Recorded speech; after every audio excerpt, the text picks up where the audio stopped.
English premier লিগে পা রাখার স্বপ্নে বিভোর ছিল শেফিল্ড ইউনাইটেড, তবে তাদের সেই স্বপ্নে বড় ধাক্কা লাগলো মঙ্গলবার রাতে। চ্যাম্পিয়নশিপে মিলওয়ালের বিপক্ষে 1-0 গোলে হেরে গেছে হামজা চৌধুরীর দল।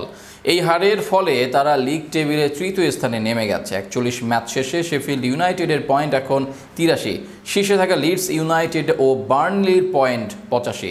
খেলায় শেফিল্ড ইউনাইটেডের মাঠের নেতৃত্বে ছিলেন হামজা চৌধুরী। প্রতিপক্ষের আক্রমণ থামানো, পাস আটকে দেওয়া, পাসিং লেন ব্লক করা ও মাঠে দখল ধরে রাখার ক্ষেত্রে তিনি ছিলেন অনন্য। তবে শেফিল্ড ম্যাচে গোল হজম করে বসে 21 মিনিটে। একটি ডিফ্লেক্টেড পাসে শেফিল্ড ডিফেন্ডার জ্যাক রবিনসন হচকচিয়ে যান। সেই সুযোগে ডে নরে বল পাস দেন জস কোবার্নকে, যিনি নিচু শটে শেফিল্ড গোলরক্ষক ফোডারিংহ্যামকে পরাস্ত করেন। সেই গোলটা করেই মিলওয়াল চলে গেছে রক্ষণে। তাদের সেই জমাট রক্ষণ আর ভাঙা হয়নি শেফিল্ডের পক্ষে, ফলে মাঠ ছাড়তে হয় হার নিয়ে।